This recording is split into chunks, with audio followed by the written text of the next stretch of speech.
Salut YouTube et bienvenue dans la chaîne Les Puits. Et accessoirement, bienvenue sur la première vidéo de cette chaîne. Et donc, qui dit première vidéo, dit forcément vidéo présentation. Hello there. Mais avant de me présenter, sache que pour célébrer l'ouverture de cette chaîne, j'ai 2 cadeaux à t'offrir. Donc reste bien jusqu'à la fin de cette vidéo pour pouvoir en bénéficier. Maintenant, passons à ma présentation. Je m'appelle Florian et j'ai 24 ans. Je suis coach sportif depuis mars 2025 suite à l'obtention de mon CQP instructeur fitness à Paris. Mais ce que tu dois savoir, c'est que je n'étais pas du tout destiné à être coach sportif dans un premier temps. En effet, depuis tout petit, ma passion était l'étude des volcans. Donc pour faire simple, on avait étudié ça en classe de CM1 et c'est vraiment quelque chose qui m'avait fasciné à l'époque. Du coup, j'ai axé tous mes choix scolaires pour devenir scientifique dans le domaine de la volcanologie. J'ai ainsi obtenu un bac S en 2019, j'ai ensuite validé une licence sciences de la Terre en 2022, puis j'ai validé mon master en risque naturel en 2024 au sein de l'Institut de physique du globe de Paris. Donc évidemment, quand tu entends ça, la première chose que tu vas te dire, c'est pourquoi il va nous parler de coaching alors qu'il a clairement le CV d'un chercheur. Eh bien, ce que tu dois savoir, c'est que pendant mon cursus de chercheur, j'avais plusieurs problèmes. En effet, j'étais très timide, je n'avais aucune confiance en moi et j'étais constamment stressé.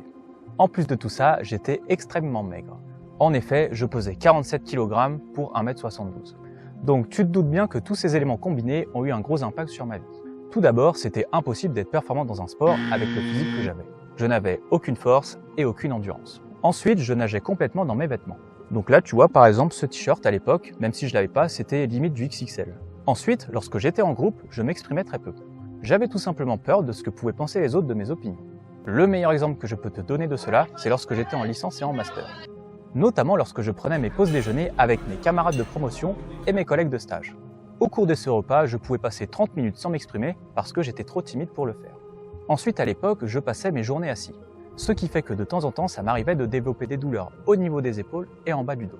Pour finir, j'étais incapable de prendre des décisions parce que je doutais de moi en permanence. Mais je te rassure, tout ceci a commencé à prendre fin à partir du 16 octobre 2021. Ce jour-là, j'ai effectué ma toute première séance de musculation avec des amis. Bon, après, je vais pas te mentir, elle avait été très compliquée. Par exemple, j'étais incapable d'enchaîner 2 pompes. Je m'en souviens encore, j'en avais fait une seule et ça m'avait cramé pendant 10 minutes. Ensuite, j'étais incapable d'enchaîner 10 squats. Mais attention, là, on parle pas de 10 vrais squats. C'est vraiment des squats où je bougeais dans tous les sens et je n'avais absolument aucune stabilité. Mais malgré tout cela, je me suis quand même accroché et j'ai développé une vraie passion pour la musculation. Et ensuite, de premiers gros changements ont commencé à apparaître. Premièrement, évidemment, physiquement, tout a changé. Là, c'est moi, le 28 décembre 2023, soit 2 ans après ma première séance de musculation. Je pesais tout simplement 23 kg de plus, soit 70 kg. Deuxièmement, même si ça a pris un peu plus de temps, mon mental a aussi changé. Socialement, je suis devenu quelqu'un de très à l'aise. Donc je n'hésite pas à prendre la parole en groupe pour défendre mes opinions. Ensuite, j'ai gagné énormément de confiance. Ce qui, évidemment, a fait complètement diminuer ma timidité et mon stress. Après, le doute a complètement disparu de ma vie. Le meilleur exemple que je peux te donner de cela, c'est tout simplement la création de cette chaîne. Ce que tu dois savoir également, c'est que je ne me suis pas limité qu'à la musculation. J'ai pratiqué pendant 3 ans la boxe anglaise et j'ai même eu la chance de pouvoir intégrer le MMA Factory à Paris. Cela m'a permis de devenir quelqu'un de très résilient et de développer une grande intelligence émotionnelle. Mais malgré tous les bénéfices de la boxe et de la musculation dans ma vie, je voulais toujours être scientifique dans le domaine de la volcanologie. Jusqu'à ce qu'arrive février 2023. À ce moment-là, une personne de mon entourage très proche s'est retrouvée dans un état mental catastrophique. J'ai donc tout simplement décidé de l'aider en partageant avec elle des entraînements en boxe et en musculation. Et sans surprise, cela a fonctionné. C'est donc à ce moment-là que j'ai eu le déclic. Quand tu es scientifique dans le domaine de la volcanologie, tu sauves des vies.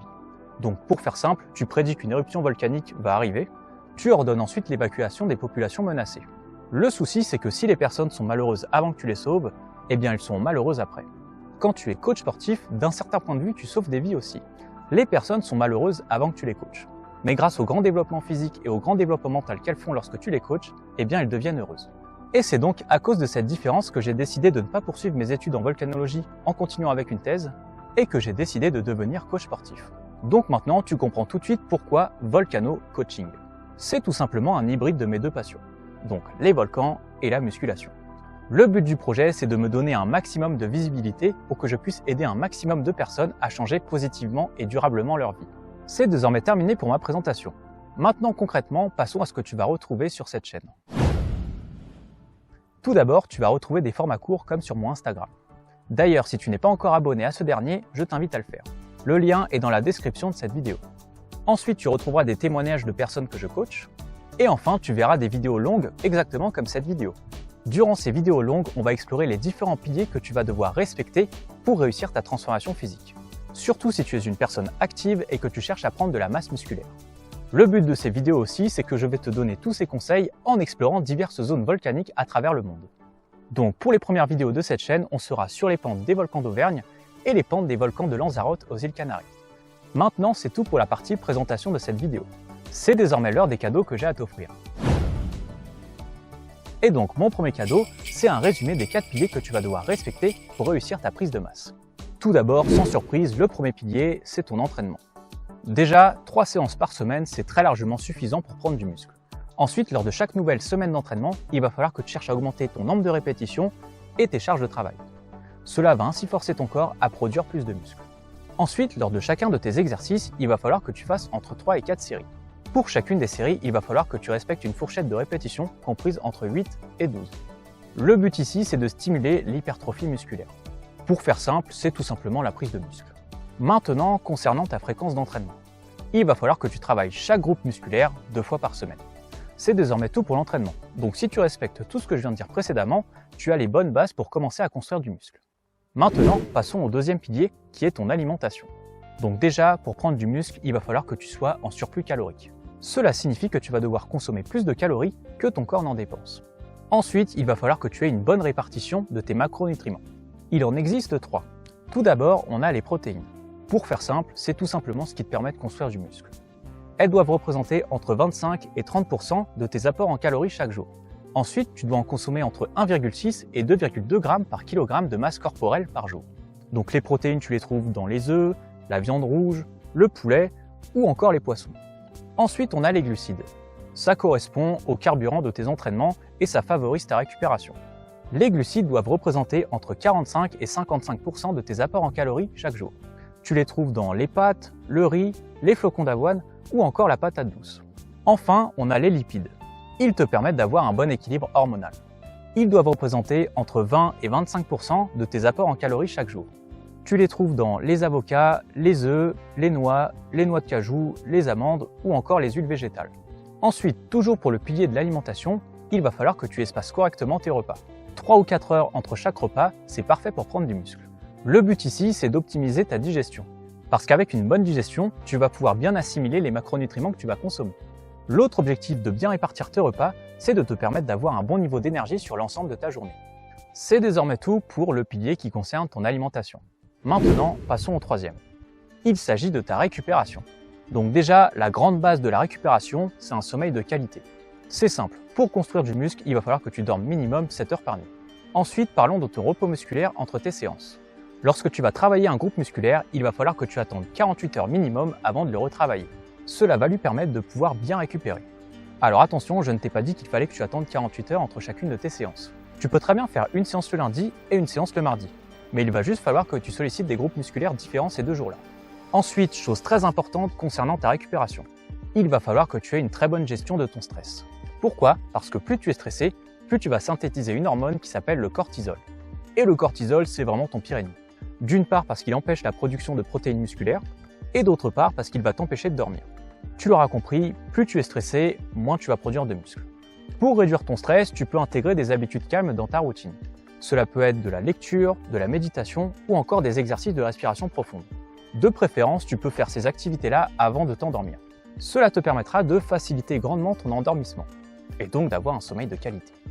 Maintenant, toujours pour la récupération, tu peux l'optimiser en insérant plusieurs routines dans ta semaine. Et ces habitudes, ce sont des exercices d'étirement et de mobilité. D'une part, tu augmentes tes amplitudes de mouvement. Donc si tu augmentes tes amplitudes de mouvement, tu vas recruter plus de fibres musculaires, ce qui signifie que tu vas construire plus de muscles. Et ensuite, tu vas réduire ton risque de blessure. C'est désormais terminé pour la récupération et passons au quatrième et dernier pilier. Le quatrième et dernier pilier, c'est ce qui se passe là-dedans. Donc ton mental. Tout d'abord, il va falloir que tu sois discipliné. Cela consiste tout simplement à t'entraîner lorsque tu n'en as pas envie, lorsque tu es fatigué ou lorsque tu es stressé. En fait, c'est dans les moments difficiles que tu vas construire ton mental. Donc si tu arrives à t'entraîner dans ces moments-là, sache que c'est le meilleur moyen de construire du muscle efficacement. Ensuite, s'il te plaît, sois humble. Même si tu passes de maigre à très musclé, il va falloir que tu maîtrises ton ego. Parce que si tu considères que tout est acquis parce que tu as un physique musclé, sache que c'est le début de la fin pour toi. L'état d'esprit que tu dois avoir, c'est d'être en constant apprentissage. Moi par exemple, cela va faire 4 ans que je pratique la musculation et aujourd'hui je suis coach sportif. Pourtant, je continue évidemment d'apprendre dans le domaine de la musculation. Et cela sera encore le cas dans 10 ans. Donc s'il te plaît, reste humble. Après, il va falloir que tu arrives à maîtriser tes émotions. Ici, la méthode elle est très simple. Lorsqu'il t'arrive quelque chose de négatif, il va falloir que tu arrêtes de t'apitoyer sur ton sort. Au lieu de faire cela, dis-toi ceci dans ta tête. Ok, aujourd'hui il m'est arrivé ça et ça fait vraiment très mal. Mais cet événement est juste un obstacle qui est mis sur mon chemin. Donc si je le franchis et que je reste calme, je deviendrai une meilleure personne. Et crois-moi, avec cet état d'esprit, rien ne pourra t'arrêter. Ensuite, dernière chose très importante, il faut que tu arrêtes de te comparer aux autres. Je sais que ça peut être tentant dans une salle ou alors dans un groupe dans lequel tu vois beaucoup de personnes s'entraîner, de regarder les physiques des autres personnes. Et donc tout naturellement, si tu étais maigre comme je l'étais, tu vas tout de suite te sentir petit à côté de ces personnes. Ça va te dégoûter et tu vas finir par abandonner. Mais ce que tu dois savoir, c'est que toutes ces personnes ont évidemment eu un point de départ avant d'atteindre le physique qu'elles ont actuellement. Elles étaient peut-être même exactement comme toi. Sauf qu'entre le physique qu'elles avaient et le physique qu'elles ont actuellement, il y a peut-être 10 années d'entraînement. Donc tu l'auras compris, cela ne sert strictement à rien de te comparer aux autres. Voilà, c'est désormais terminé pour le résumé de ces 4 piliers. Donc si tu respectes tout ça, tu n'auras aucun mal à réussir ta transformation physique. Maintenant, c'est l'heure du deuxième cadeau. Parce que t'offrir un plan détaillé de ce que tu dois faire pour réussir ta transformation physique, c'est bien. Mais s'il pouvait être 100% personnalisé à ta vie, c'est encore mieux, non? Eh bien, c'est ce que je vais te donner par le biais d'un appel offert. Durant cet appel, on va voir 3 choses. Tout d'abord, on va faire le point sur ta situation actuelle. Ensuite, on va voir quels sont tes principaux blocages pour atteindre ton objectif. Puis, on va construire ensemble ce plan d'action 100% personnalisé pour que tu puisses enfin avoir le physique que tu mérites. Le lien de cet appel offert est dans la description de cette vidéo. C'est désormais terminé pour cette toute première vidéo de la chaîne. Like et partage cette vidéo, abonne-toi à la chaîne si ce n'est pas encore fait et active la cloche des notifications pour ne louper aucune des prochaines vidéos. Une fois que cela est fait, on se retrouve très prochainement en zone volcanique. À la prochaine!